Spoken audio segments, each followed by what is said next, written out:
Ladies and gentlemen, I'm here to talk about an issue that affects every man and woman, child and elder in this town and in this nation. The issue at hand is our water supply. Now, I've been a water drinker all my life. And I assume most of you have as well. So you might be interested to learn about the facts.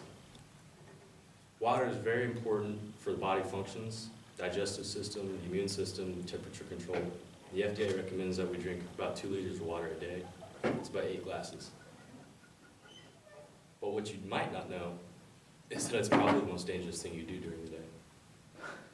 So today we'll be talking about the specific contaminants of water, how they got there, and how you can avoid them. So without further ado, let's get to it. The first one being fluoride. Fluoride is probably the most dangerous chemical in the water. Specifically fluoride monophosphate.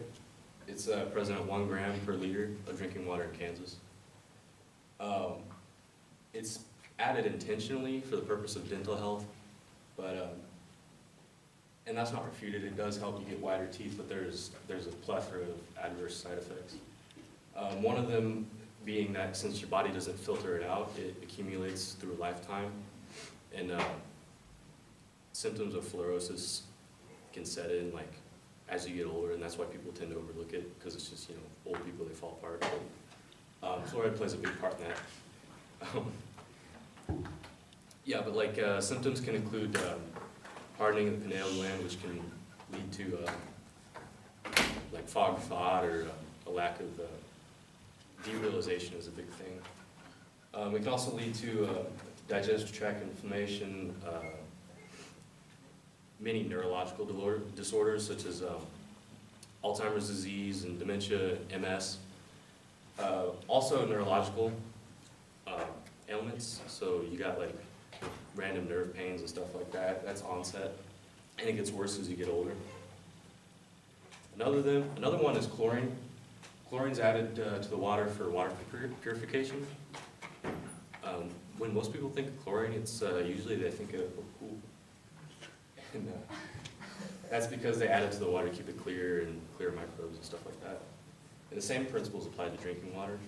While it does get rid of microbes, it's also very bad for your nervous system.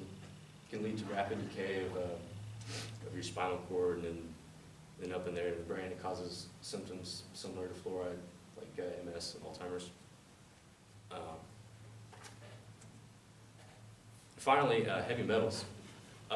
Copper, zinc, mercury, aluminum, and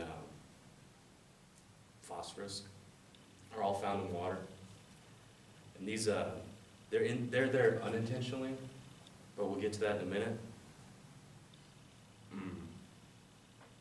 These are really bad for your smaller organs, such as your lymph nodes, your kidneys, and stuff like that.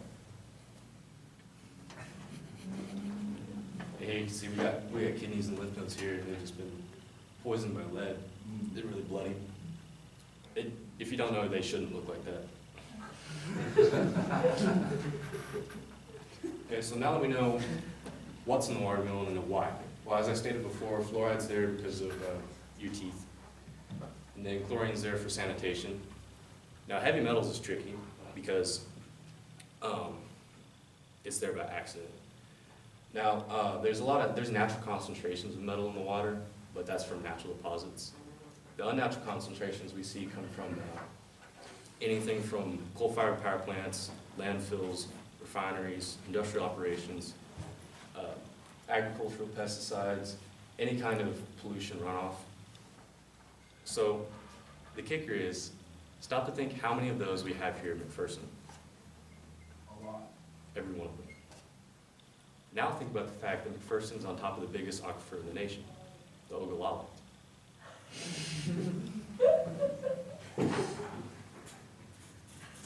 It's not great, but there are ways you can avoid it. One being bottled water. That's always a toss-up because some brands claim to be like fresh and clean, but in reality they can sometimes just come straight from the tap, so it's important to do your own research on that. Another one is distilled water. Distilled water is interesting because it's purified. It's pure water. So when you drink it, it leaches all the heavy metals out of your body. Now, it's important to note that that's not really a cure. It's more like a seasonal detox, so like 4 to 6 weeks at a time, because you can get mineral deficiencies if you just drink it straight water.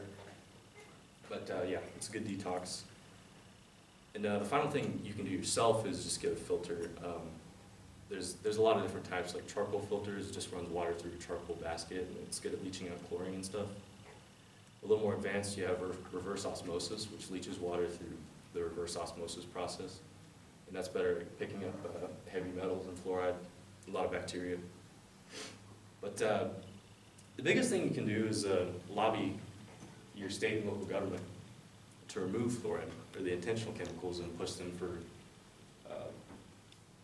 safer practices in industrial settings.